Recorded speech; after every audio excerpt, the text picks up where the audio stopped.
This conference will now be recorded. Okay, thank you.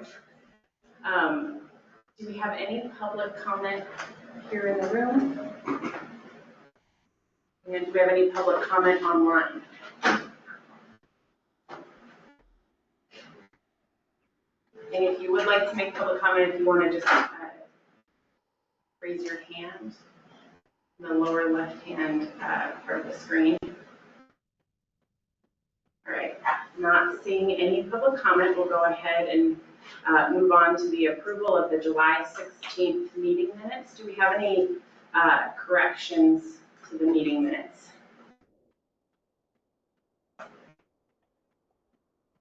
Okay, if there are no corrections, can I get a motion to approve the July 16th meeting minutes? Sure. Motion. Can I get a second? Second. With that, all in favor say aye. Aye. Aye. All right. All opposed, same sign. Okay, we will approve the meeting minutes have been approved. All right, and the next item on our agenda, we'll go ahead and get an update from Tom with the RAC. Hi, everybody. Can you hear me all right? Yeah. Great. Can I show my slides here? Oh, look at that. Things are happening.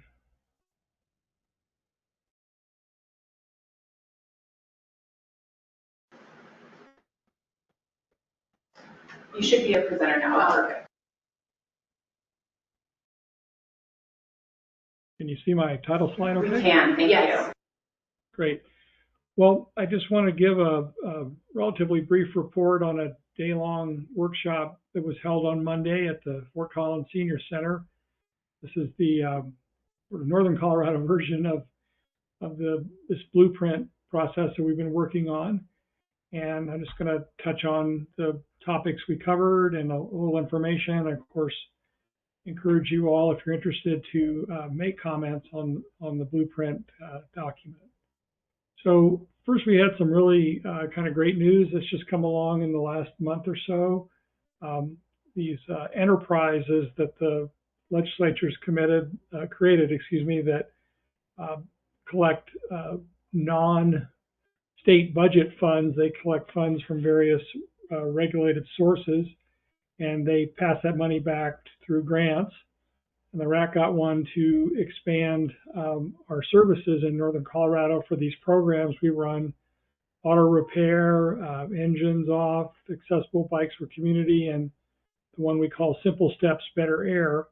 So we'll be able to provide those services in full form across Larimer and Weld. And we're really looking forward to joining up with you all and your partners and colleagues at your jurisdictions to bring those programs in. So stay tuned for that. It's exciting to be able to service the whole 9-county region. Here was the agenda. I'm not going to read every word on here, but we went through a sequence where we had a facilitated workshop.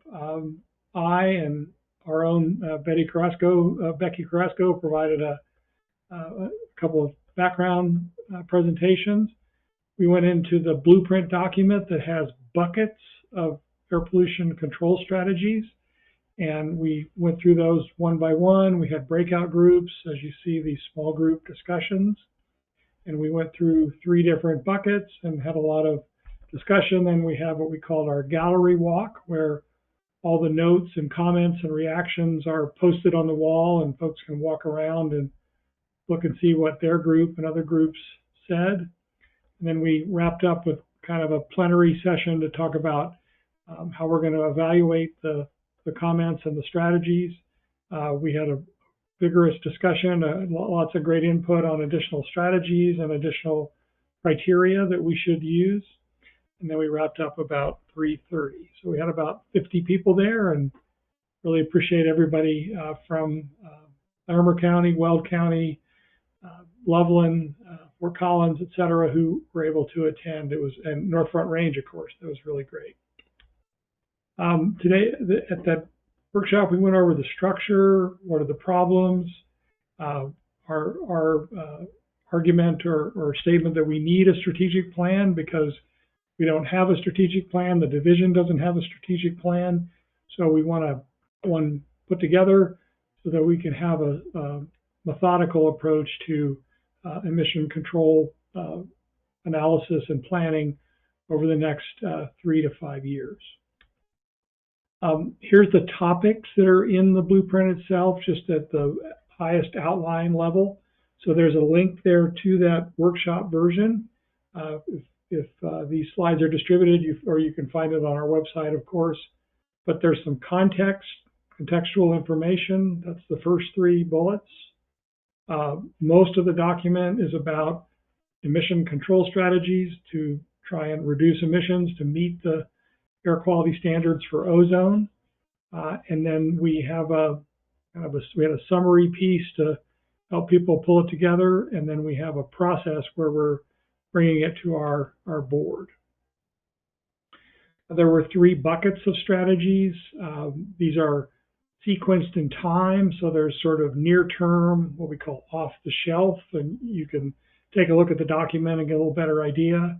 The second bucket is our longer term or midterm strategies that would come along in the next, say, 2 to 3 years.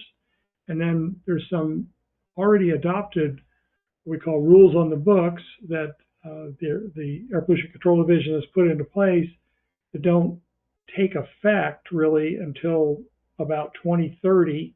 So we're going to include those in the strategy and then evaluate them so we can anticipate how much they would help us move towards meeting the ozone standards. So a number of the buckets there in those bullets at the bottom are sequential. They have an assessment strategy followed by an adoption strategy later, so that not all the strategies actually initially reduce emissions, but they allow a more measured process to evaluate them before they become a requirement. There's a total of 23 strategies across the 3 buckets. 17 of those are unique or separate. They don't have a sequence to them. So just a little point of reference there. We provided overviews for about 2/3 of those unique strategies. Here's the list of them that are already documented in the buckets that I mentioned earlier. So these are all things you can find at this link down here at the bottom, the blueprint link. This is what a typical briefing paper or strategy summary looks like and provides the context for the form and effect of the strategy itself. So we have these, and these are the next level of detail for folks to look at. I've showed you this timeline before, so here we are in August. We just held the workshop. Now we're going to be taking the process a little bit more inside RAC itself. So our board, our control strategy committee, our indirect source emissions reduction work group will all be working hard over the next 3 months to bring this along. We're headed towards a November endpoint for this phase of the blueprint. So I'm just going to real quickly step through these just so you get a flavor of the buckets. These are the bucket 1 or off-the-shelf strategies. We've color-coded them for your easy evaluation into major source categories. So maybe folks on the TAC are most interested in the mobile source ones. And, some of these are collect data. Some of these are, require the adoption of regulations. And some of them are more substantial. They require some action probably by the legislature. Bucket 2 is a slightly longer list. There's 2 of these slides. So again, the same kinds of source categories: oil and gas, stationary sources, mobile sources, same color coding. So you can go and look at these in more detail and get a general overview of how they each would play out. Here's the second half of that list, same color code. The mobile source list is actually quite long in this second bucket. So there's 2 here and 2 more here. And there's a variety of approaches and types of mobile sources and engines in mobile devices that are part of this. This is a long list of strategies, this bucket 2, that would have to be considered over about a 1.5 year long period. We want to emphasize that thinking about the strategies means deciding when to take action, because when you delay taking action, as you all know, in all the other work you do, it delays the effectiveness and effect of those strategies or projects going forward. Bucket 3 are these rules on the books, or ideas to adopt by 2030 ideas. So same color coding here. In many cases, we have this color here, which is evaluation and confirmation. So you see that we're going to determine more precisely the effect on ozone of rules that the division and the AQCC have already adopted about oil and gas, about electric power plants, and about mobile sources. So a long list, but colorful, and you can dive into many of these if you're interested in any one in particular. So here's the next steps. We have a relatively fast comment due date from the workshops in July and August. We need those by August 25th. We'll address those comments, and we'll prepare a next version of the blueprint for our September 5th RAC board meeting. Then it goes back into the comment cycle. We ask for comments back from that by September 22nd. So anybody can join this process along the way. These due dates that I'm putting out there are designed to help you reference what version of the blueprint you would comment on. And then finally, there'll be an October 3rd board meeting version, and then we'll have a date in mid-October for another round of comments. So we'll continue this review and comment cycle. We're aiming to have the board sign off by endorsing the blueprint, this version of the blueprint, on November 7th, and then we'll provide an informational presentation for the Air Quality Control Commission at this November 2021 rulemaking. So I know it's a lot of information, but I wanted to just step you all through what happened, and again, personally thank Becky for a great presentation and bringing her staff and helping us get folks from Northern Colorado engaged. So thanks very much. Do we have any questions for Tom? Thank you, Tom. We'll go ahead and move on to the air pollution. Looks like Elizabeth has a question. Great, yes. It's not really a question, it's just more of a comment maybe. And I also want to thank Tom and his staff for the great workshop that we were able to attend on Monday. This is maybe just more information for the TAC in general.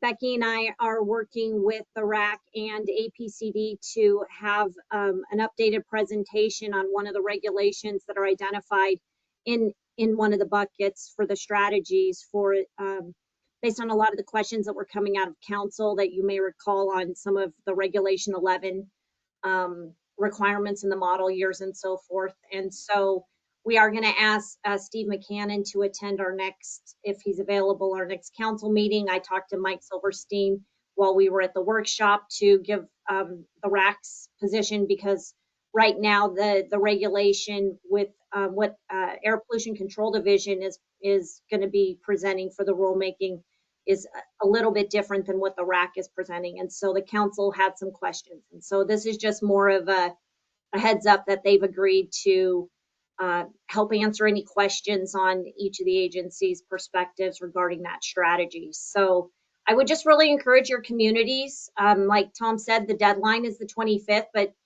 the RAC is being very kind in letting us have our council meeting and allowing us to still submit comments before the September 5th RAC board meeting, or even during for that. So we'll try and get Commissioner Stevens in the loop on those comments that come out of our next council meeting to be able to help assist you, Tom, moving forward. Great. Thanks, Elizabeth. It was really great to meet you, and you contributed a lot to the workshop. It sounds like maybe I'm avoiding work at the next council meeting. Maybe Mike and Steve will do all the work, but um, just a point of emphasis for everybody is that this is a strategic plan. These are not regulations. So ideas that we're taking in a longer term basis are likely to be different than the very specific point in time regulations that the division is bringing forward. But I think it's an excellent idea to see how those align. So thanks very much for doing that. And there were great ideas that came out of the workshop. I mean, Tom and I were going back and forth, even on the inspection and maintenance program. Like, why can't we have gas caps at the facilities so these people who have a check engine light that comes on can get a gas cap right then, not have to leave and then come back and go through their program to try and get it for free, that we'd be able to provide that at those facilities so that they could do it while they're there testing. Those are kind of the ideas that they're looking for us to brainstorm to help provide to their organization for ideas on how we can help make these strategies stronger. So I would just really encourage, if you guys can think out of the box and have different ideas. I know that some of the other suggestions came on really kind of how do we improve our roadside emissions tests, whatever we call those actually, and see if we can do a better real-time job of trying to identify, the vehicles that are kind of our main contributors, and how we can work through that. So I would just encourage everybody to help support the RAC and thinking outside the box on some of those strategies. Thanks so much. Any other questions, comments? Thank you so much, Tom, and welcome, Elizabeth. I think this is your first TAC meeting in this capacity, but we're super excited to have you here. We'll go ahead and move on to the Air Pollution Control Division updates, and I think Brendan, CCO, is going to.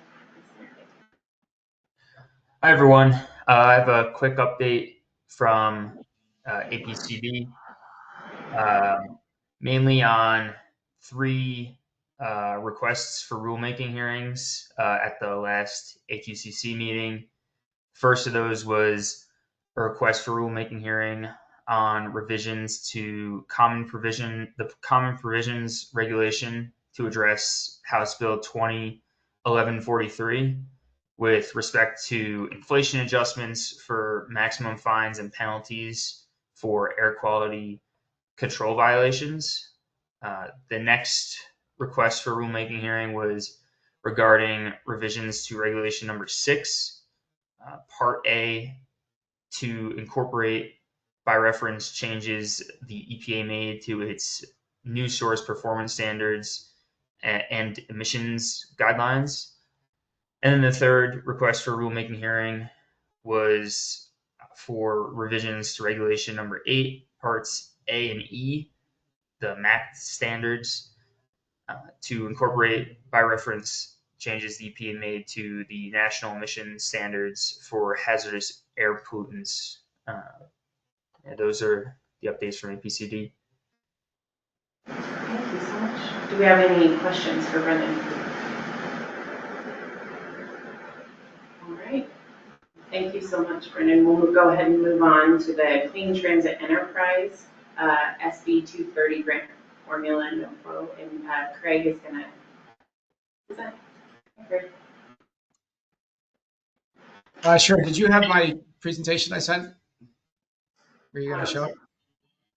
Yes, we are working on getting that shared with the group. Can everyone online see that? Okay, thanks. And I'll just tell you to move along on slides. So hi all, Craig Seacrest. I'm Director of the Clean Transit Enterprise, or CTE, at CDOT. I've been here for a little less than a year, and really have been focused on trying to stand up the new programs associated with SB 230, and was asked to just provide a little bit of information about it today, since we're in the middle of a NOFA for it. Go ahead to the next slide. So just to provide a little bit of context, I know some of you know this, but basically the it should be SB, not HB there, sorry. But the CTA was originally created in 2021 by Senate Bill 260, and that both established the CTE as an enterprise at CDOT and then established a retail delivery fee to provide funding. And the initial purpose of the CTE was really focused on promoting zero emission vehicles in the transit industry or transit community in Colorado. So we could use the funding to provide grants for planning, for facilities, for charging infrastructure, and bus replacement. And so again, that for the last couple of years, that was really has been the focus. To date, the CTE has done 2 rounds of planning grant awards and 1 round of capital awards. I think we've awarded a total of $15.5 million across those awards. We're just about to do another capital NOFA this fall. And I think we're looking to do somewhere around $12 or $13 million in grants for that. But that's all kind of on the electric vehicle or zero emission vehicle side of things. Last year, the legislature passed Senate Bill 24230, and that created the oil and gas production fee and put it under the CTE, or the transit programs under the CTE. And that's what we've really been focused on trying to stand up over the last year. Go ahead to the next slide. So actually, before I jump to that, just to explain that the 230 legislation actually set up 3 programs. One is a formula program where 70% of the funding will go. And that formula program is really to support the expansion of transit operations around the state. Secondly, it allocated 10% of the money to a discretionary program. And that program is really going to focus on providing incentives for areas to create regional transportation authorities or to fund innovative multimodal transit projects. And then the third program is about 20%, or is 20% of the funding. And that program's sort of strictly focused on supporting passenger rail initiatives around the state. Anyhow, the formula program has really been the focus over the last year, given the amount of funding that it provides. And also just, I think the interest in agencies in getting support on the operations side. So the first thing we did to set up the program was to establish some goals. Because the CTE is an enterprise, it's important that there's a close connection between the funding source and what we're doing with the money. So the oil and gas production fee, is really focused on, addressing the greenhouse gases emissions that are associated with oil and gas production and use. So we got to make sure what we're using the money for goes to greenhouse gas reduction. So that's kind of the most important or overarching goal for the program. But we also kind of thought a little bit more broadly. We want to make sure that the funding is used to expand transit and increase its effectiveness throughout the state. We recognize that not all transit agencies are the same, that there's a wide diversity. So we want to make sure we're being flexible and kind of not having a one-size-fits-all of the program. Transparency is important, both in terms of how we allocate the funding and then how we hold agencies accountable for it, and hold ourselves accountable for implementing the program. There's sort of a balance there between trying to have all that accountability and reporting and creating administrative burdens. So we want to try and sort of balance that, so we don't want to create undue administrative burdens. And then lastly, because the funding is tied to oil and gas prices, there's potential for the funding levels to be volatile. And we're kind of maybe mindful that we don't want to set up a situation where agencies become very reliant on this funding to increase their transit services. And then all of a sudden we have a big dip in oil and gas, which results in a big dip in the funding that's available. So we want to look at ways to kind of manage and minimize the impacts of that volatility. Go ahead on the next slide. So, like I said, I just mentioned the goals, but since we've been working on implementing the program, I feel like we've made quite good progress. shortly after setting up the goals, we did a bit of an outreach effort where we did town halls throughout, or virtual town halls throughout the state, to both learn what the concerns and interests of transit agencies are, but also to help us kind of determine what the best way to set up this new program. We've also done quite a bit of outreach in terms of presenting at CASTA and Transit Monthly calls, and holding office hours, and really doing everything we can to try and make ourselves accessible to the transit community. Another important thing we had to do was to try and define exactly what both agencies and activities are eligible for funding with this new program. I think the main decision was there that was we're going to focus the funding on open door transit. I mean, closed door transit agencies are not eligible for it. And then we've also kind of narrowed exactly what the funding can be spent on, where really the focus is on operations support. But again, we understand that a lot of agencies need to be able to purchase vehicles or expand their fleet before they can make the transit service expansion. So vehicle purchases are also eligible under the program. Another big milestone was the legislature required that we develop a formula to determine how the funds are allocated. They also provided 6 factors that we need to consider in that formula. It wasn't necessarily the easiest thing to get from those, what the legislation provided, to a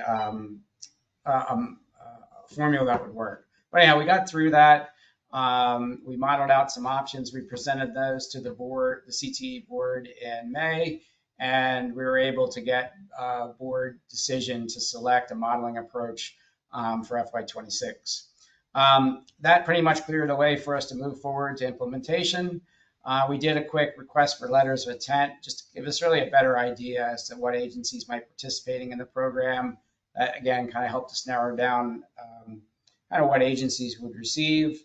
And then a couple of weeks ago, on July 17th, we released a NOFA for the program. And again, that NOFA since this isn't a competitive program, that's really just requesting information that we can use to determine that agencies are eligible and qualify for the program. And then we'll be moving forward towards developing our grant contracts. Next slide, please. I talked a little bit about the eligibility already, but I think one thing that we learned while we were going through the outreach process is that some agencies are really going to be ready to go with this program. In the legislation, it requires that in order for agencies to eligible, they have to develop a comprehensive operational analysis and submit it to the CTE. So we call it a COA. A challenge is that has a very specific connotation within the transit world that isn't necessarily what we really need for this program. So I know there's some confusion out there where people are thinking, oh no, we got to develop this big comprehensive operation analysis. In reality, we're just using that name was sort of imposed on us, but it's really a couple. We've created a template for it, and it's just a couple page document that tells us, what's your vision for what you do with this program funding? What do you hope to achieve for it? And then what type of outcomes can we get from it? I know that was still going to be pretty challenging for a lot of agencies to do in the short time frame. So we decided to come up with 2 different approaches, where for agencies that are ready to develop this COA and submit everything right away, they can submit what we call a full COA response. And assuming we can get an agreement that the COA meets all our requirements and we check all the other boxes, we can go right to grant execution. For agencies who need more time, they can go through a deferred COA approach, where the response to the NOFA checks all the other boxes other than the COA. So we determine that the agency is eligible for the program. We run the program to determine how much funding that agency is going to receive for FY26.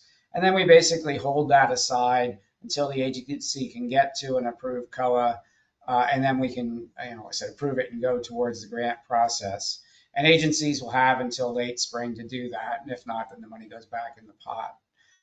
But I felt like this was a good approach in terms of just not putting so much pressure on agencies to come up with these things very, quickly, and presumably or possibly not have as good of a plan and be ready to implement it.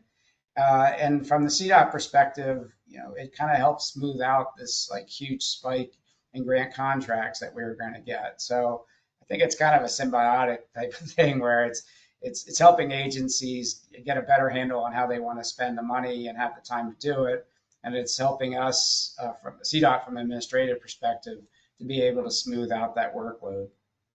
Let's go to the next slide.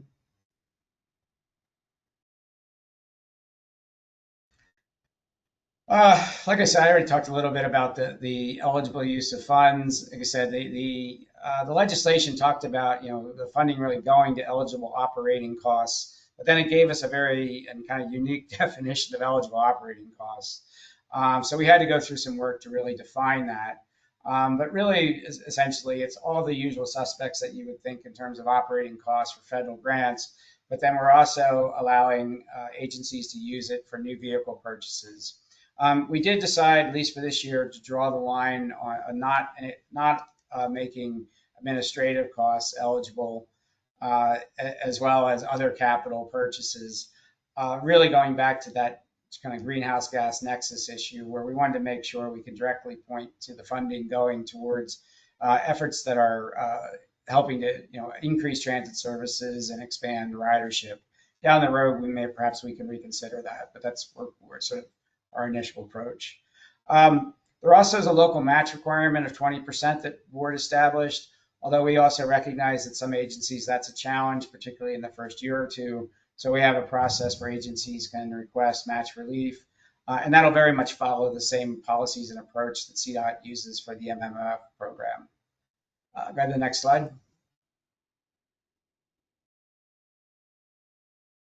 In terms of funding level, the CTE is actually affected by Prop 117, which limits the amount of revenues that an enterprise can bring in for the first 5 years to 100 million. So because of that, we're going to have reduced size for this formula program in FY26. And we're expecting it to be somewhere around $38 million. Once we get into FY27 and we're beyond the Prop 117 limits, and the funding is going to increase to something around $75 or $80 million. So a pretty substantial increase. We are thinking we might have some cash flow issues coming out of the gate, where we would have to put maybe some limitations on reimbursement levels. I no longer think that's a problem, so we're really not worrying about that.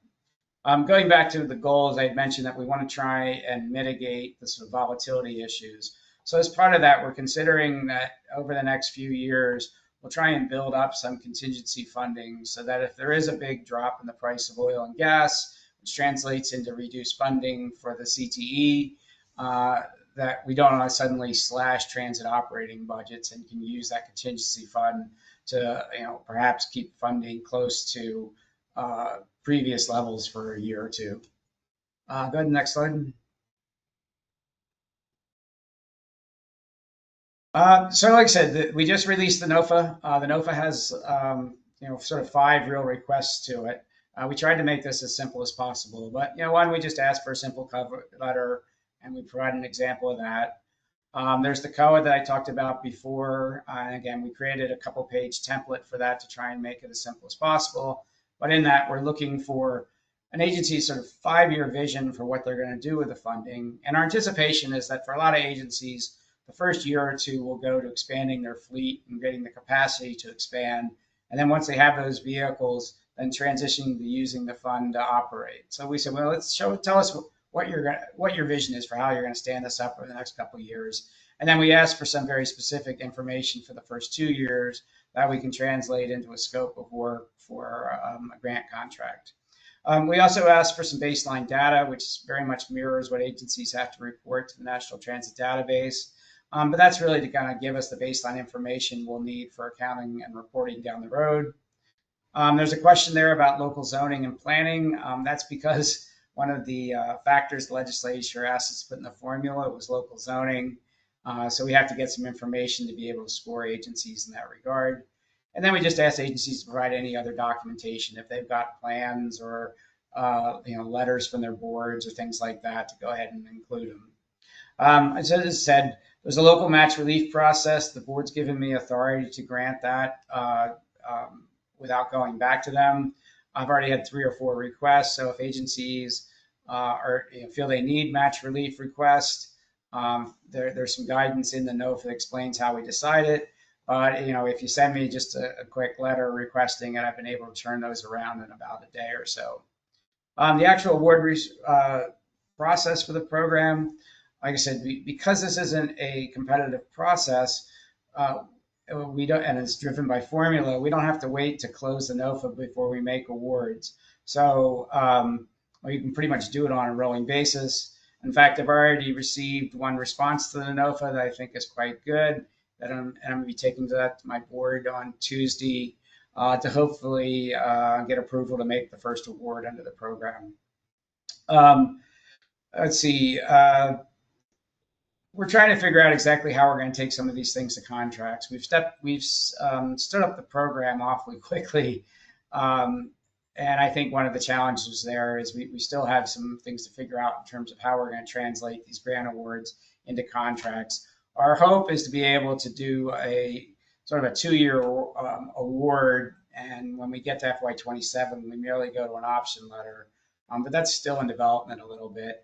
And in general, said because of the speed with which we stood this up, sort of stay tuned that we're going to be making tweaks and revisions as we go. I'm not sure if is there another slide? Okay, so, well, I must not have, sorry, the slide must be dated. We've already released the NOFA. We are also putting a consultant under contract. It'll be basically using CTE's money. But if agencies need help to develop their COAs or respond to the NOFA, you can just come request it and use our consultant. It's FHU. But again, we'll be sort of paying for those costs if you need that support, and happy to provide it. And then lastly, the other 2 programs, I said the discretionary program that I mentioned earlier, we're still really working to define the objectives and guidelines for that program. I think we're going to be doing that over the next couple of months, and that will be a competitive program, and presumably we'll be awarding that through a NOFA process, but we're just not sure exactly when that's going to happen, possibly early next year. And then lastly, on the passenger rail program, because I've got funding for rail, I've been made a part of the Joint Service Executive Oversight Committee. That's the 6-person group that's trying to advance the Northwest Rail corridor from Denver to Fort Collins. We were able to take an IGA to the CTE board and all the other boards. So we've now got an official IGA for this effort. And on Monday, we kicked off negotiations with Burlington Northern over the access issue. So we're also, as I said, playing a role in trying to advance passenger rail that I think is all pretty important to the folks on this call. With that, I think that's my last slide. I'm happy to take a question or 2. Like I said, I also am doing an office hour, virtual office hours every Wednesday from 3 to 4, except for today because I've got to present at the Transportation Commission meeting. But if you have questions or want to hear more about the program, that's a good place to tune in. If you go to the CTE website, there's information there about how to call in. And you can always just call me or email it directly. I'm happy to respond to that. So said, if there's any questions you'd like me to take, or if you want to move on, either is fine. Greg, that's exciting news. Do we have any comments or questions? I see a hand. Tom, you want to go ahead?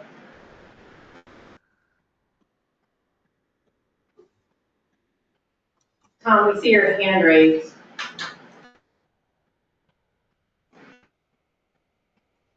Any other questions? Is that working better? I'm sorry. Yes, go right ahead. Beg your pardon. Craig, that was a really comprehensive overview of all the process stuff you guys have going on. I'm trying to understand the relationship between the CTE and the actual operations of, programs like Bustang. Is the operational part completely separate than the enterprise, or are you guys working back and forth all the time? Good question. Although they sit next to me, I'm separate from DTR and OIM here at CDOT, there, and where Bustang is located. So right now, we don't really have anything directly. The CTE doesn't have anything directly related to Bustang, and I believe because of the nature of the enterprise, there may be some restrictions on what we could do to support Bustang. So the funding that is in my programs, is really other than the passenger rail, is really going directly to the transit agencies. That said, I think an important consideration in what the agencies are going to do with the SB 230 is how we can create synergies with the local transit services and Bustang. And in one ways is the reason that we've decided that we're willing to support kind of on-demand transit services, which independently don't necessarily do a ton to help greenhouse gas reduction. In fact, they may increase VMT. However, our feeling is that if by providing on-demand service, they're enabling people to use the Bustang, say to drive from Denver to Salida, and then use the on-demand service, that is actually going to have a net reduction in greenhouse gases. So as part of implementing the program, I've really asked people to think about how can the expansion they're making with SB 230, sort of fit and help, really sort of build on the intercity transportation that Bustang's provided. But like I said, as far as directly, right now, we're not doing direct funding to Bustang. That's coming from other sources. Yeah, I just wanted to mention a couple of things because this is an audience, really focused on transportation and transit in northern Colorado. So I'm a regular user of Bustang because my organization is based in downtown Denver. And so the only place where local transit can connect to Bustang is in Fort Collins, even though there are these nice stations that are now built, along the way. The open door thing doesn't work great on Bustang. Because the buses are so full and there's very few disabled riders, so different profile than maybe in local transit. And I saw in your mission there for clean transit that you want to serve the needs, and I don't really see that happening with Bustang, which is the core Denver to northern Colorado, ground-based transit. is how do you what do people need? What do they want? And so there's some things there that might touch CTE, even if they're more formally under Bustang operations. But thanks for that. I appreciate it. And Tom will cordially invite you up to Loveland to the Centera Mobility Hub, where I think Get will soon be connecting in the future. We've got, I think, maybe 20 next year that'll connect, and then Colt serves the Loveland Mobility Hub as well, and Mustang picks up there. Just got to walk over there, right? Okay. Thank you. All right, and we have Drew. Yeah. Hey, Craig, how's it going? I wanted to kind of ask, you discussed a little bit on the transit side, the vehicle side, the planning side, but I didn't hear a whole lot on the front range passenger rail. Am I right to assume that's kind of being figured out maybe more later on after some of those initial programs are happening with jurisdictions? Yeah, so I mean the front range passenger rail or north, really, there's all these different names floating around. I mean, the front range passenger rail authority is they're one of the members of the joint service, but it's this thing called the Joint Service Executive Oversight Committee, and we're really focused on the northwest corridor there from Denver to Fort Collins. It's a fairly nascent effort right now. The first thing we had to do was just, was kind of cobbling together the entities that had the ability to bring money to make that happen. And so that was kind of what we've been working on the first 6 months, is just sort of forming this group and getting commitment from the various governance boards to be able to provide funding when we're really ready to get there and start, spending money on buying train sets and building sidings and things like that. So phase one was get this group together and, get the boards committed and essentially create that commitment and really establish one entity that could then work with BNSF. We're now in sort of phase two, which is to negotiate the access agreement with BNSF because and that's why we call it a joint service. We're going to operate on BNS tracks. And, within that area is deciding on, what are the stops and where are the stations. I think some of that's reasonably well defined, but it's still something in process. And then I think once we can get through, presuming we can get through negotiating the access agreement with Burlington Northern, then I think we're really be into the details about what's the service going to look like. But the goal is still to try and get it stood up by 2029. I think that's the requirement that's in the legislation. But it's, you said, if I didn't provide a ton of information about it, it's because it's still, fairly nascent effort. Excellent. Thanks, Craig. And I think I skipped over your opportunity to respond to Tom too about regional connections and enhancing those connections to Westing. I didn't know if you had anything else you wanted to add, right, to that question that we've gotten from Tom. Well, I think the other thing is like I said, as we develop this discretionary program, part of that program has two purposes. One is to try and provide incentives for the creation of RTAs, but also to essentially provide grants to build or improve multimodal facilities. So for mobility hubs and things like that. So again, as we flesh that out that fall, I think flesh out what that program is going to be this fall. I think we'll be better able to define how we can use that funding to support agencies as they're trying to build these multimodal hubs and provide that better connectivity. Whether it's between transit agencies or different types of transit service, between Bustang or even between the passenger rail service as it's completed. But again, we've been focusing on the formula program first because that was where the biggest energy was, and now we're said we'll be moving those other parts as we have progress setting up the formula program. Do we have any more questions or comments?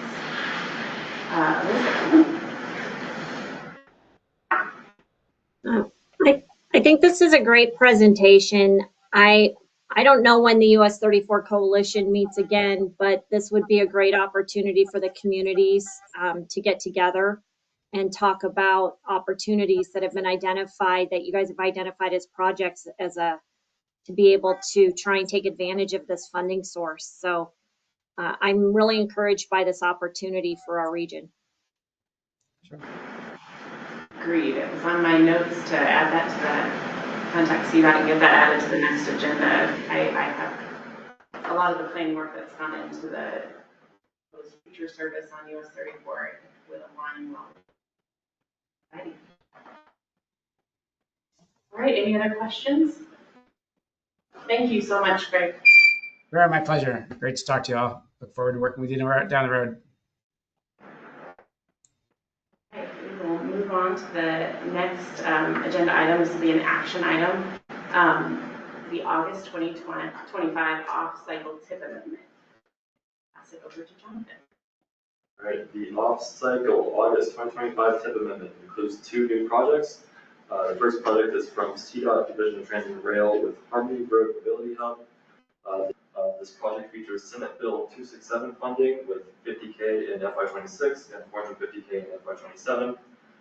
This project provides curb ramp improvements, striping, and miscellaneous repairs to the mobility hub. The second project is an addition to the CDOT Region 4 surface treatment pool. The added project is Centera Parkway East, which is resurfacing work on US 34. The project features $6,550,105 STBG funds and $1,361,605 in state highway funds in FY27. And then I forgot to put it on the memo, which I will fix before council, but there are also funds in FY28. So there's $6,006,446 STBG funds and $1,248,592 in state highway funds in FY28. which in this current version of TIP is considered future funding. The public comment period will begin soon. We are waiting for an environmental and demographic impact analysis materials from one of the project sponsors.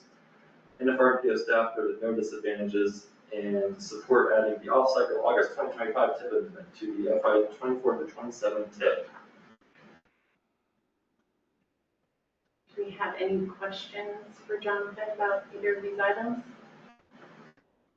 I was going to ask about, sorry, that Centera Parkway item. What did you say that was US 34 resurfacing? Yes. What is the east? Where? What is? Do you know what the limits of that are? Just use the table. And Rose, do you remember? Because we asked Whitney, do you remember what the mileposts were for that?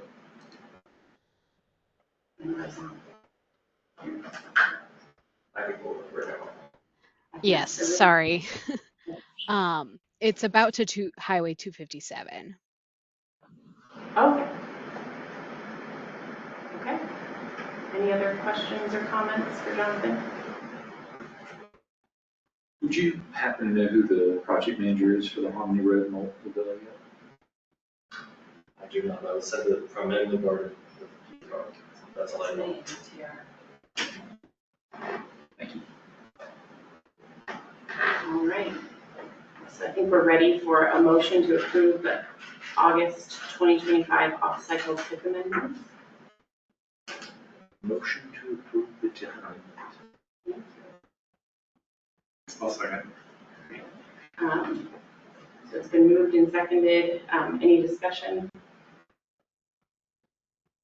Right. All in favor, say aye. Aye. All opposed, same sign. Okay, with that, it has been approved. We'll go on to the next agenda item. And we'll hand it over to Becky for the 2050 RTP amendment. Yes, so during the 2026 to 29 TIP project submission call that was held back in December, so quite a long time ago, a locally funded capacity project from Wells County was submitted. So this project met our definitions, our being the NFRMPO's definition of an air quality significant project. There are 4 different ways a project could mean being air quality significant and require conformity analysis to be done. This project that was submitted by Weld County hit the first bullet, which is adding at least 2 through-lane miles or completing a regional connection along the regional significant corridor, and it's the first part of that, adding at least 2 lanes, lane miles to a roadway facility on RSC. In addition to that project, we received a request in March from Transport to update the West Elizabeth BRT project to better reflect where the stops will be going and the alignment. So we just folded that in. That does not require conformity, but because we were already doing an amendment, we just folded it in. So with this amendment, we have to do the conformity determination analysis, which we have completed and we did pass, but we will be bringing that at a later date. And then we also have to update the GHG transportation report. That will also be coming at a later date. But we wanted to bring this to you, so if you could scroll down to the next. So this is the West Elizabeth BRT project showing this was what is currently in the RTP, and then scrolling down that shows what the new alignment is. So that has been updated in our travel demand model. And then the second request is a lot of schematics, so I do apologize. But this is the expansion of Wells County Road 66 from US 85 to Wells County Road 47. So it's 4 miles, which is more than 2. So we are doing the conformity determination on that. And as I said, we passed, so that was not an issue. I wasn't concerned. It's such a small area, such a small amount of roadway capacity that it wasn't too concerned. But we did pass conformity, but I wanted to bring this to you all. It will be a discussion item at council at their September meeting, and then assuming everything is, they have no comments, the day after council, we will release this RTP amendment for public comment, as well as potentially the next item, hopefully, which is the new TIP. We'll release those together for public comment, with a 30-day public comment period. And then at the September TAC meeting, we will bring the GHG transportation report to you all to discuss. And then that will go out for public comment. Happy to take any questions or comments, concerns, anything else, if there are any. Any comments or questions for Becky?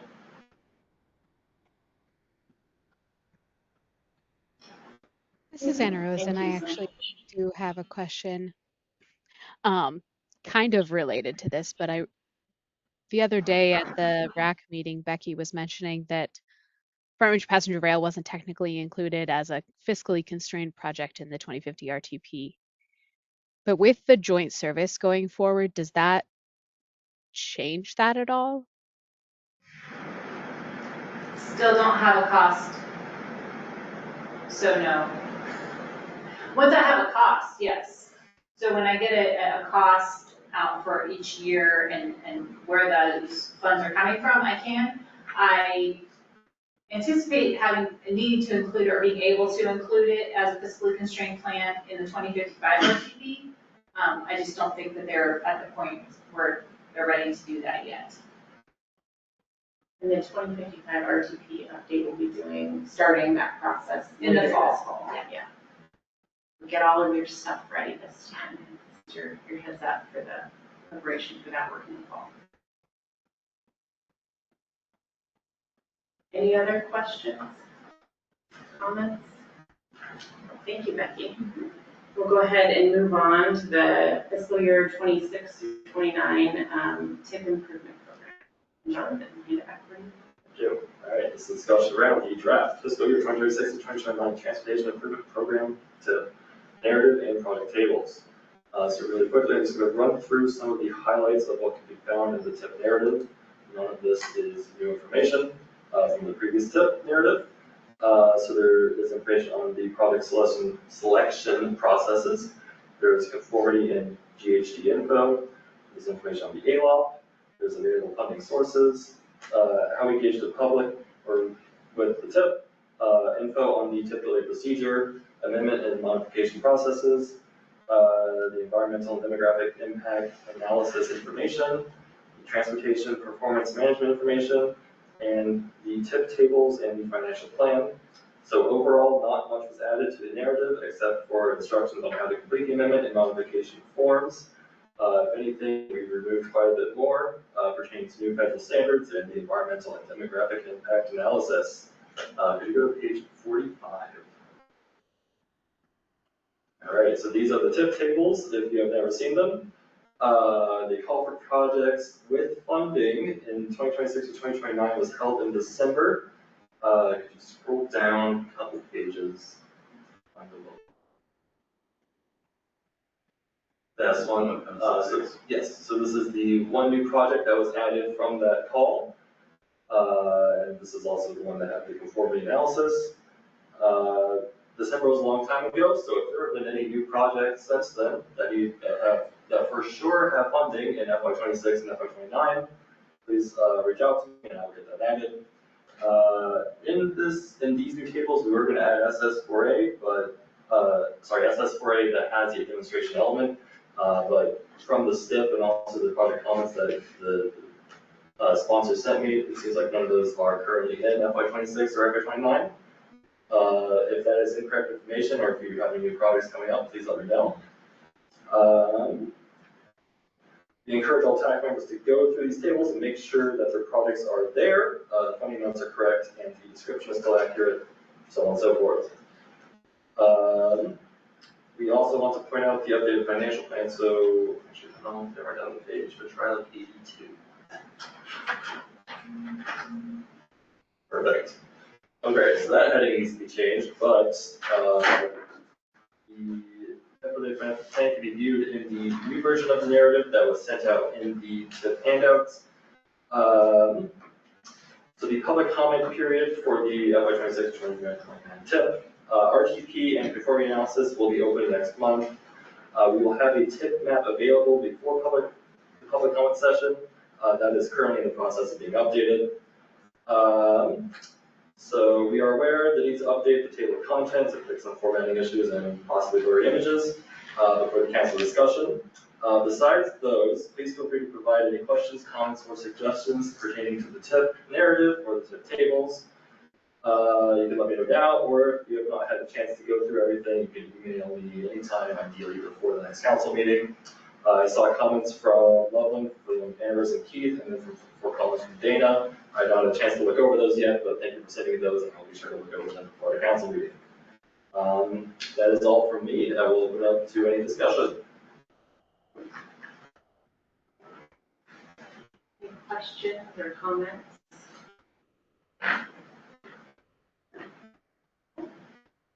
Moving, thank you, Jonathan. All right, we will move right into the fiscal year 2025 TIP delay review. And pass it back to Jonathan again. All right, so the FY 2025 TIP project delay review is an evaluation we do on projects with funding that has been awarded by council. This evaluation is done annually to ensure funding is being utilized in a timely manner. Funding sources for review include Congestion Mitigation Air Quality, or CMAQ, Surface Transportation Block Grant, or STBG, Transportation Alternatives, or TA, Multimodal Transportation and Mitigation Options Fund, or MMOF, and the Carbon Reduction Program, also known as CRP. The process involves looking at the milestone deadlines that were included in the project applications. For construction projects, the deadline is the add date, and for non-construction projects, the deadline is the notice to proceed. Projects are awarded a first extension by TAC, which will happen at the next meeting. Any subsequent extensions are granted by council. So there are 26 projects that are up for delay. We go to the first table. These are the 4 projects that are up for a third delay. Give everyone a second. Take a minute. Here's the next table. This is the one project that is up for a second delay. These are the 6 projects that are up for a first delay. Table. On the next table. And these are the 11 projects that are not delayed any further. Go one more down. We'd like to specifically point out the 2 projects that were up for a fourth delay that are currently not delayed. At this moment at least, those dates are cutting a little close, so we may check in to make sure that those are actually not delayed. So if there are any projects you believe should not be up for delay process, please let me know. Also, just a quick note, projects that are part of the ongoing MMOF reconciliation efforts are currently not being considered for delay. If they were, most of those are currently up for the delay. I believe that is all from me, and I will open this up to any further discussion. Yes. Hey, Jonathan, what's the output from the delay calculation or analysis? What's the result? Is it just a list, must be a big list of delay, or? I pretty much, yeah. Although it is completely up to council for second and subsequent delays, if they want to continue to allow the projects to proceed, or if they want to remove the funding. So that is what the metric is, and it is ultimately their decision whether or not to let it go forward. Okay. Then I had a follow-up question on the last point. Is there a web-based map that shows the RTP projects that you're discussing? For the ones in the currently adopted RTP, yes, there is one that's live and available. Also for the TIP projects, the TIP project map is being updated. We will have our intern who is really good with GIS. He's going to be working on that, but he head of the projects first. Thank you. Quick question. Could you restate what you said about the projects that are in the MMOF reconciliation, that they would not be considered for delay? Is that? They were not considered as part of this process, yeah. We aren't too sure about the process after that when we make our final decision, but probably an amendment will be made. Since everything's up here. So if they got moved to a different year because through this reconciliation process, then they're a milestone shift. You mentioned a fourth delay, or was that, there were the two that were potential fourth delays, but they're not gonna be delayed? Correct. Okay. Yes, but those dates are really close to the end of this.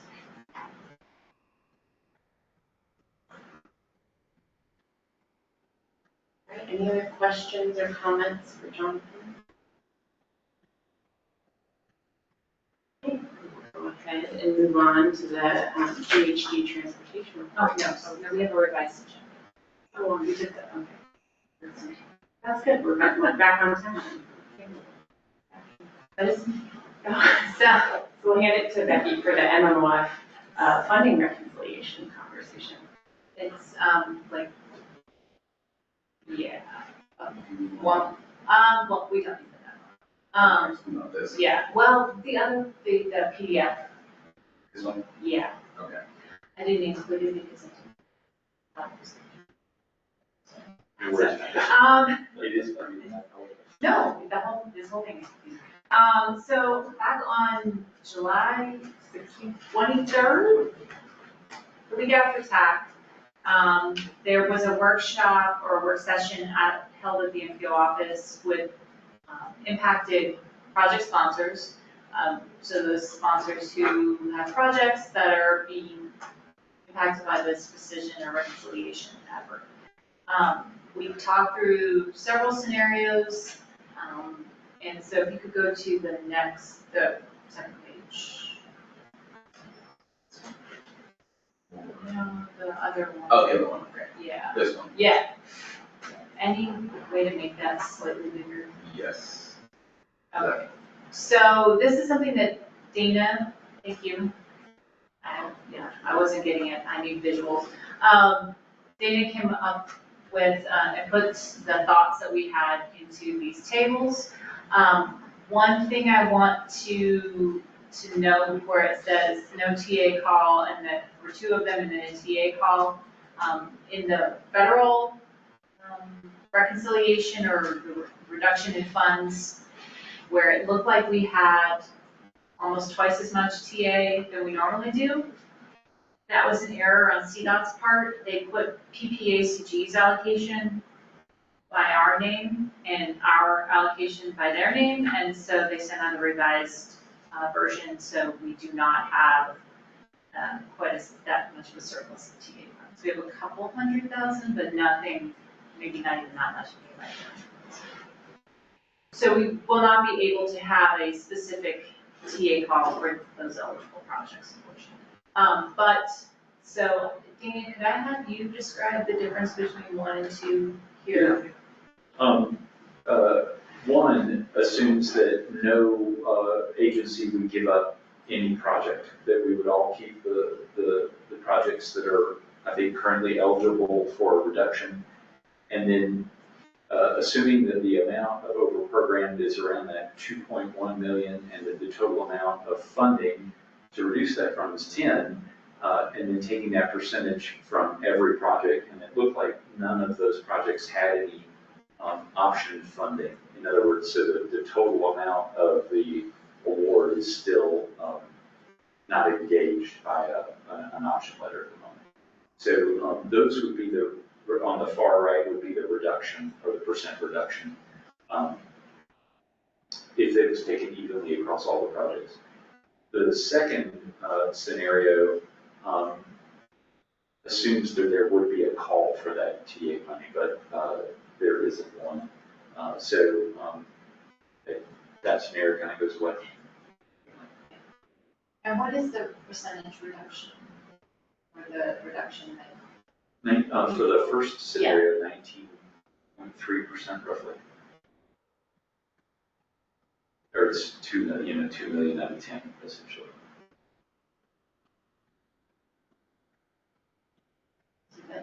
So some of those projects have significant use. And, you know, with what Michael Snow in the last 2 work sessions we had with them said was, you know, CDOT is wanting to make sure that projects are kept whole. So as many projects that can be completed are completed and not partially funded. So we have all of these, you know, we have 10 partially done, partially funded projects as opposed to 7 fully funded done projects. So I don't know if anything has changed for any of the impacted project sponsors. If you've had any meetings or anything, I don't know, Evan, is there anything with the Wells County Transit program that you can speak to, or is that meeting next month? No, we met in the upper front range. We're kind of working through some of these same things in there. We've been able to utilize some CMAC funding, I think, and kind of backfill some of the projects in that manner. So, no real update, I guess.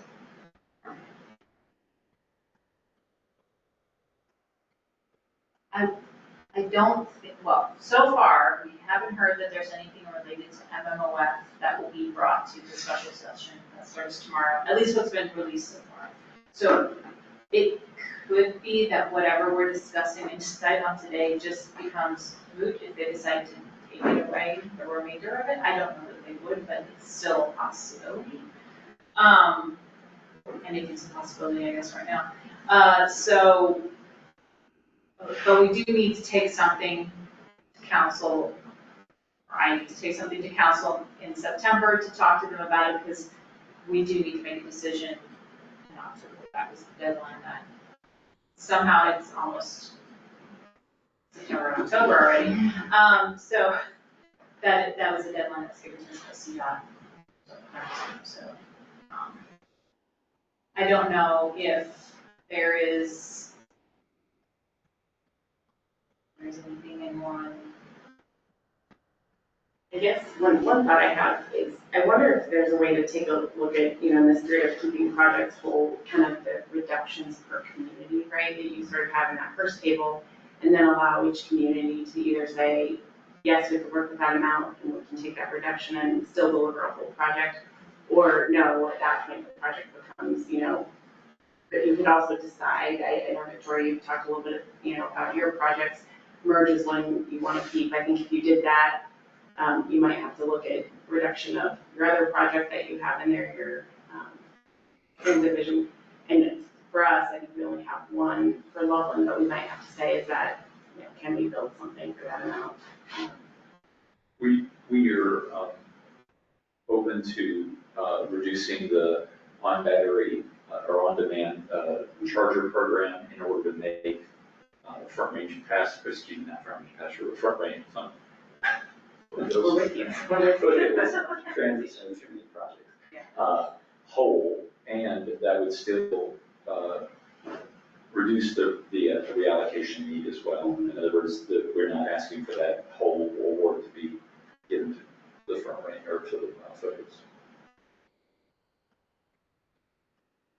Does that say, I guess, does that seem like a way where we could evenly sort of share this reduction, or is that?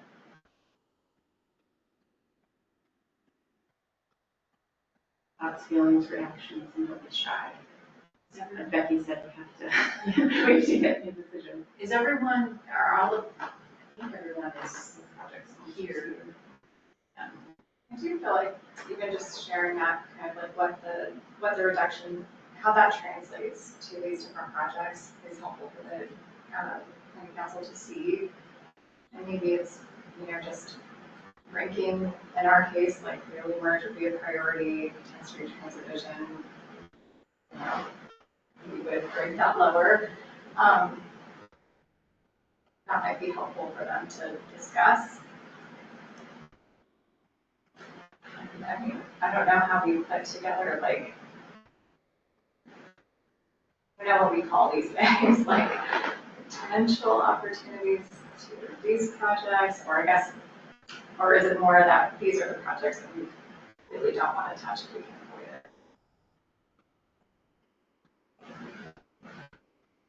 I would offer that probably each community, these projects, are, we choose them because they're important to each of our communities. And I think having sort of a fair and equitable distribution of this reduction is, I don't know, if we all kind of try to look for cutting something, it isn't borne by just one community, but it could be, spread across all of our different groups. And if ranking is a preferred alternative, please, that's certainly something we can and have done in the recent past. Or like within community, like so each local agency can say, Rank their own. Yeah. Yeah, that was what I was thinking, is Yeah. if we look at each of our, when we say, okay, this is a reduction that, the community has total, and then you can apply that. And then is there any, I know we kind of talked about this a little bit, but I'm not sure where we landed, like if there are opportunities, like let's say for 10th Street Transit Vision, we say, okay, let's just take that, let's just put the whole 450K towards a reduction. Is there any opportunity for like future, We'll remember, we won't forget. We'll bring it back up in the year and another call for project. I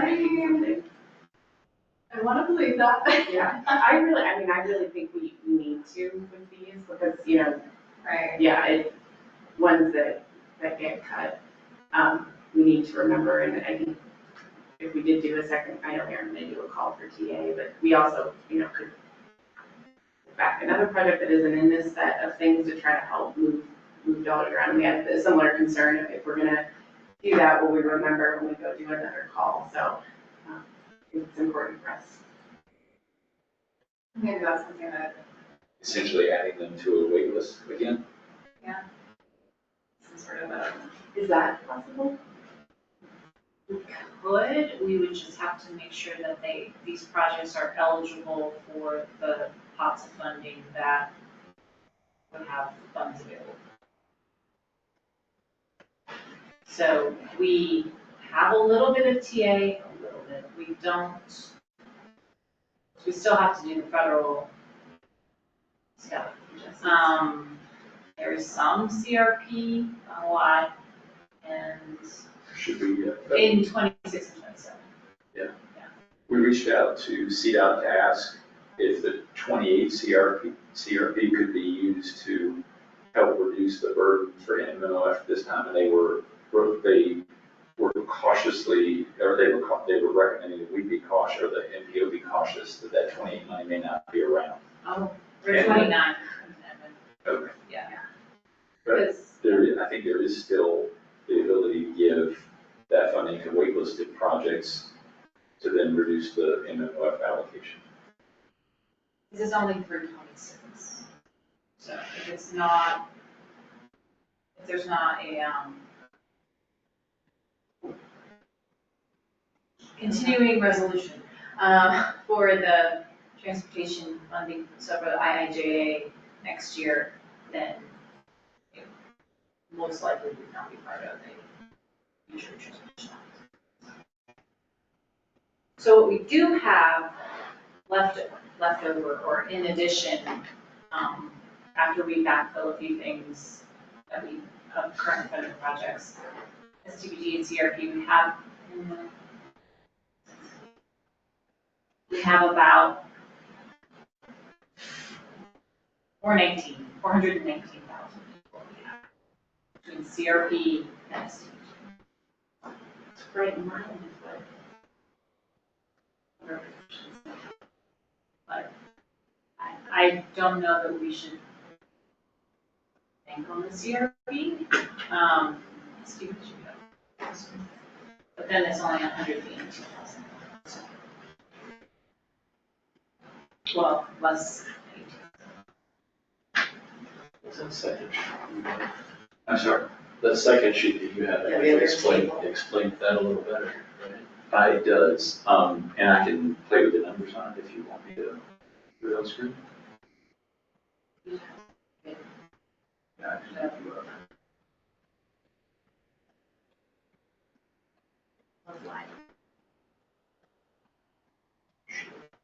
Should be good.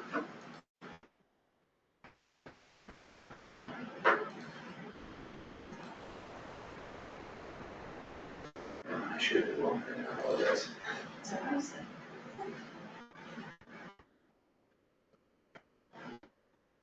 Forgive me, I am my name.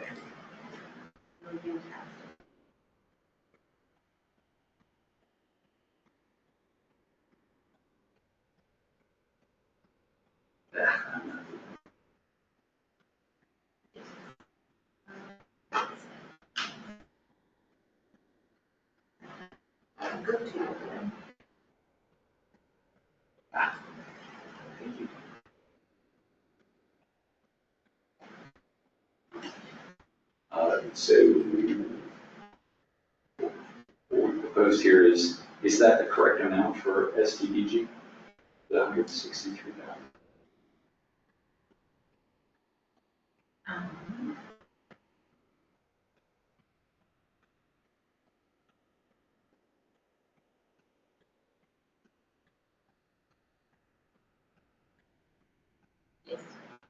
And then the remaining CRP would be around 107,000.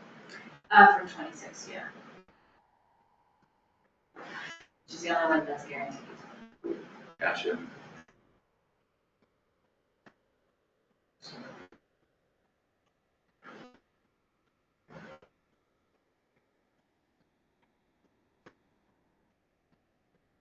So we can reduce the, if that funding is transferred to a waitlisted project, then it could reduce the total amount from 2.1 to 1.4. And then with 1.4,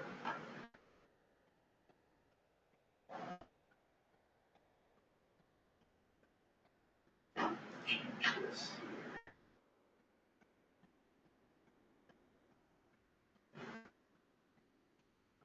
This would be the reductions for the remaining projects.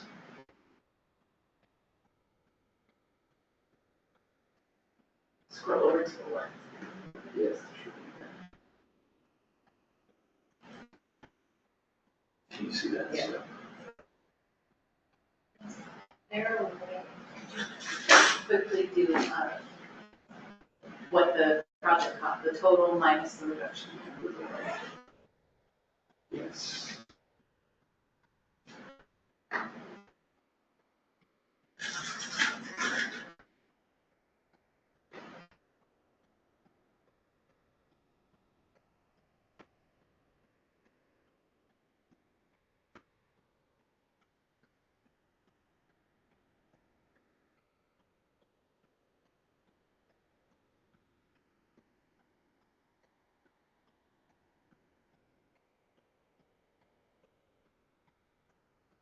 Okay.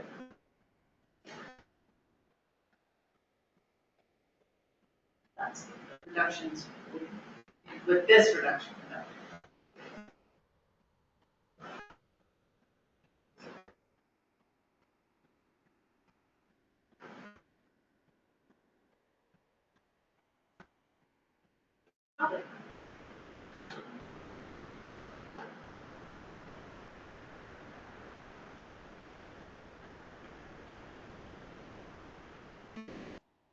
And this would be a discussion item at council, so this wouldn't be us taking the final decision, me taking the final decision. Recommending Yeah, this is just our to say, feedback. this is what we've come up with after 3 work sessions. And this makes the capital project whole, is that right, or? It does. Okay. Is it that Is moves it to whole using the CRP funds or? future SDPG? Right. It's remaining STBG and CRP through 26. Which is 26 is, guaranteed. 26 is as far out as, yes. Okay. 27 is not here. Because I saw 3 lines on that last page for the tactile project. You pulled out the transit charging, so you said we're gonna eliminate that, and then we pulled TAP out because it was fully funded, so it's taking those 2 projects out of this. And the third project, the foothills. In other words, the $1 million that comes out of the chargers, 500 or 600,000 of that goes to make foothills whole, and so then 400,000 is returned to the pot to reduce the overall allocation. So that's why those 3 projects were removed from the list in this third scenario. Can you go back to the proposals page? Yeah. The 27 and 28 CRP for Taft, what are those? These 2? Yeah. Oh, that was just a calculation. The federal reallocation that was in the TAC packet of, I think, last meeting had 27 allocations and 28 allocations. Yeah. And CDOT said you can allocate those now, but unfortunately, there's a chance that they may not be there. And so then we'd just be sitting here in future, at a future time, trying to figure out how we would cut that funding that we gave from these projects. So I think the thinking is only get the guarantee in the reallocation so we don't have to do this again. After we make the projects that are selected and then call for projects in 23. So that's what is left over, this 107 and 163. So then, Victoria, would you look at, I guess, reducing or eliminating that other project, the 10th Street Vision, and then throwing that onto your other project? Is that kind of I think, where we're headed with that? I really hate to say that.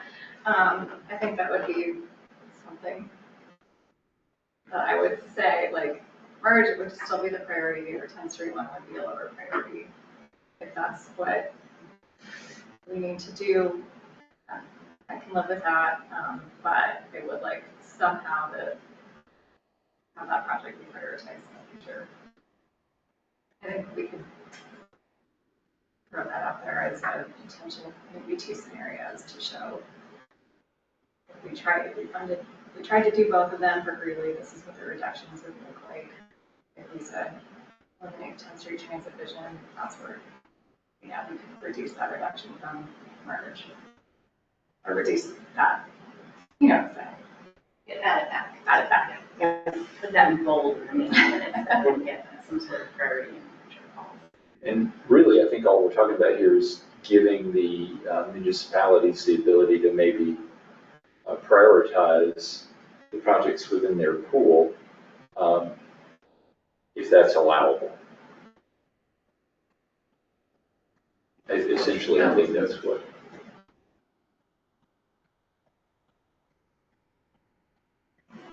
So we have a sidewalk project that is, and I don't know if that would fit into this access to future transit stops, and I don't know if that would fit into the CTE piece. I think that would be eligible. I think Josh is online. Maybe he can answer that. I'm here. Yeah, Right. No. Josh, Oh. the battery electric, what is that project called? The MMOF project that, the on-route battery electric bus chargers, would that be a project that you could apply to the CTE opportunity that's open now for? For the fall capital round? Yes. Let me me look. right, are you, I wonder if Elizabeth is suggesting the transit. Well, that's a study, I don't know if it's a study. Or the foothills roundabout, is that for the BRT, is that part of what the foothills? Both as an infrastructure project to roundabout and transit center. I think she's talking about that on route battery bus charger, which is the million that we were proposing. Yeah. I'm just trying to browse the NOFA. I don't think CTE allows for infrastructure projects over $1 million, but I'll double check really quickly.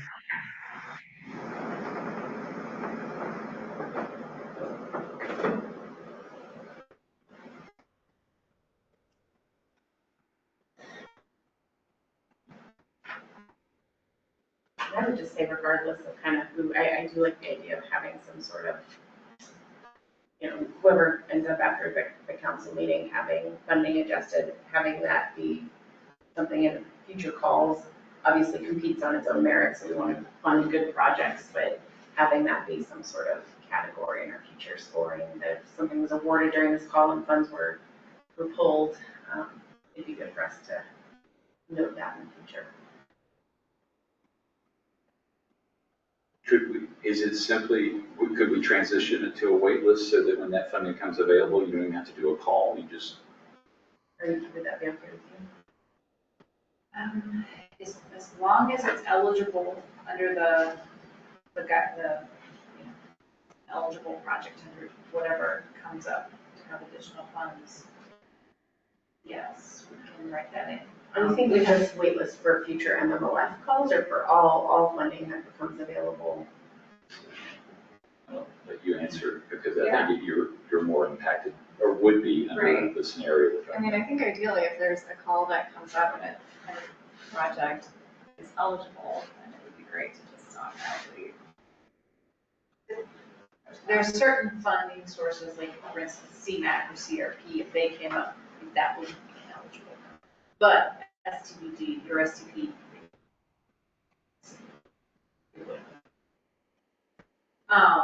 so we would just need to, and I don't know why council would say no, but we would just need to, when we go to them with the guidebook, just say, and projects that were impacted by the MMOF reconciliation are getting this amount off the top from this pool because that's eligible. Yeah. CTE doesn't allow.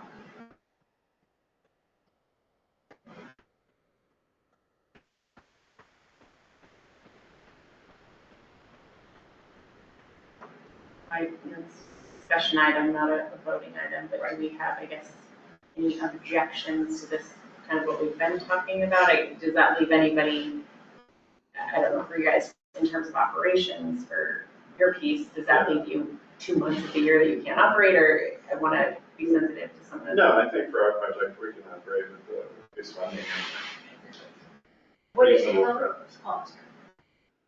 it help if you sent this most recent version of calculations to the impacted project sponsors and then me as well, and then everyone just goes back and checks and makes sure that that amount that's reduced is actually workable, and then just let me know,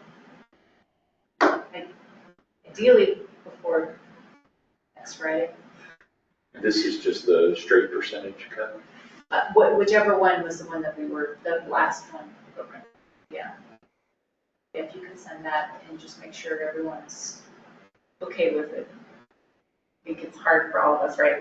But I think if there, I know for our project too, if it, at some point we have to build a structure, and if it's not enough to build it, we could waitlist and go to the next year of funding, might make sense for us too. So I'll go back and we can check on our project cost estimates for that and see if that is one that maybe we hold off on that, or if we want to.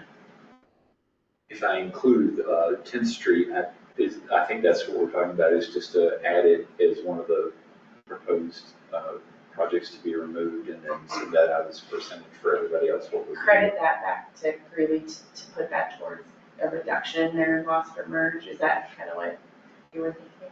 Yeah, so I'm almost inclined to say, like, we could, and I'm not trying to overcomplicate it, but showing the latest that you've had that shows both, you know, merge and 10th Street Transit Vision both taking the percentage reduction. And then maybe another scenario showing that funding from 10th Street going back to merge, and then just a note or something about waitlisting that 10th Street Vision. Okay. Does that make sense? I think so. Yeah. Maybe we reply all in that email chain and kind of follow the conversation. Yeah, I could. And I'll send I'll include the scenarios maybe, and we could just talk to it briefly as well. Yeah, if you include it as the Excel and not a PDF. We'll do that. Seriously. Thank you all. That conversation. Okay. Back onto the agenda. Okay, so we have our outside partner reports. You have a written report in your handout for the NOCO Bike and Ped Collaborative. Any regional transit agency updates? Any transit agencies? I see Candace up there. Josh. Not all at once. But he did say that he is allowing for charging infrastructure, so that's perfect. Did you have a report, Josh? I do not.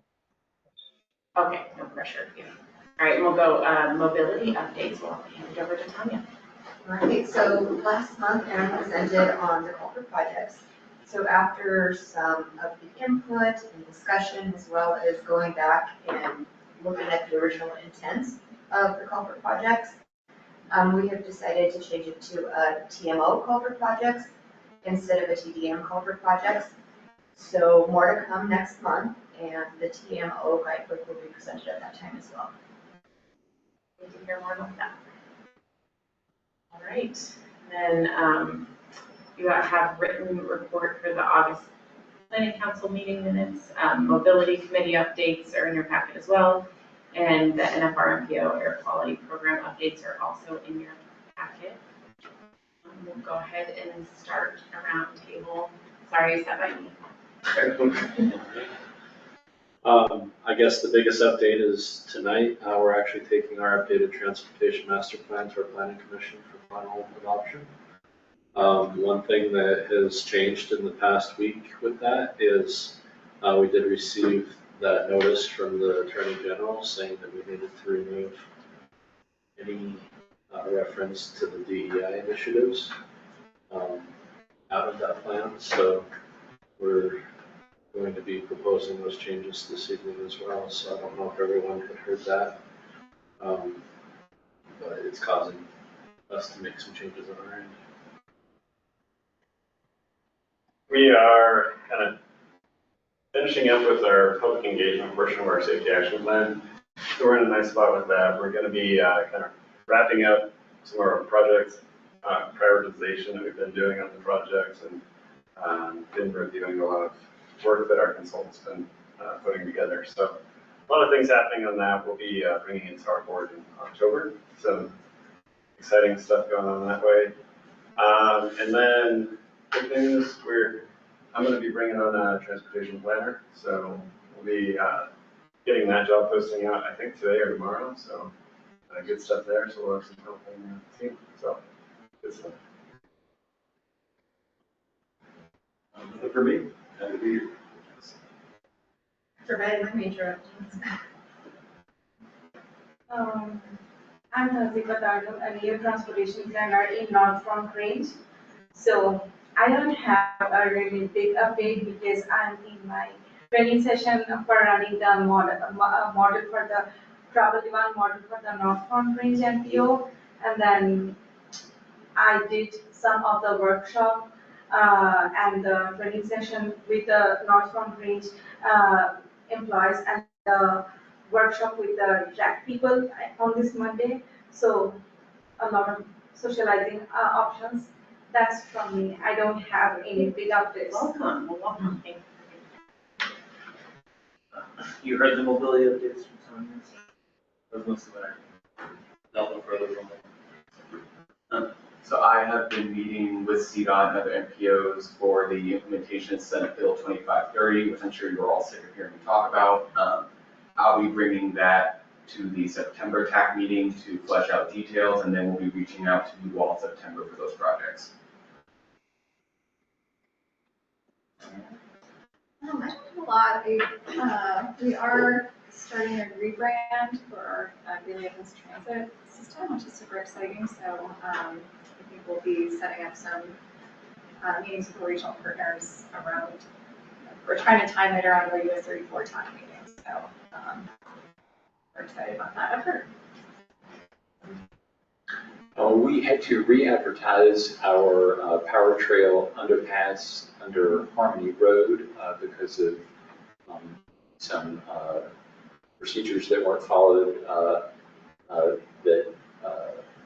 So I would make sure that if you have FHWA money, that you're following bid procedures correctly, and just as a warning. But that's coming out for re-advertisement early next week, and then we're hoping to begin construction in October. So, Any advice? I was going to say more. Yearly. If there's something you consider a minor bid irregularity, like a missing or a zero item, or an item that just looks strangely low or something like that, there you should, for FHWA, there should be no communication with the bidder outside of a clarification. And that line is very thin. Clarification has to be just that. Anything else that could be construed as negotiation, and that line is fraught, in my opinion, would invalidate your bid, your invitation to bid. So any minor irregularity in the bid form, I would just be very cautious with and involve CDOT and FHWA early in the evaluation of the bids. What kind of funding? CMAC and TAC. Okay. Thank you for sharing. Nothing further. Do we have anyone online that wants to provide an update? Okay. Dee, go ahead, Dee. Hey everybody, just want to remind you the 2050 statewide transportation plan is still open for public comments, accepting them through August 31st, 2025. Just want to give that a little plug. Is there a link that we can put in the meeting minutes or in the chat? I sent one out. It is, okay. Yeah, last week. Last week, okay. Yeah. Perfect. Check your emails. There we go. Yeah. There. Thank you, Dee. But thank you. There it is. Okay. There's Spencer. You should be saying that too, Spencer. I'll just add, you can just go to yourtransportationplan.com and it'll be available there. Perfect. And Spencer is, I don't know if he introduced himself last month, I don't remember, but he is the new liaison from headquarters to the North Farmington. So he's our new liaison. Oh, that's fantastic. Well, welcome. Yeah, thank you. Feel free to reach out if you need anything. Thanks so much. All right. Only update I have, TAC in US 34 is finally finished, so enjoy driving through Loveland with a little bit more ease. And then we do have a couple of engineering positions that are advertised. If you know someone that's interested, we've got a couple of entry-level engineering positions that are going to be advertised now, and then a river engineering position in our stormwater department. So if you know anyone that is looking for that, get that out there as well. So that is all I have. So any agenda topic suggestions for next month?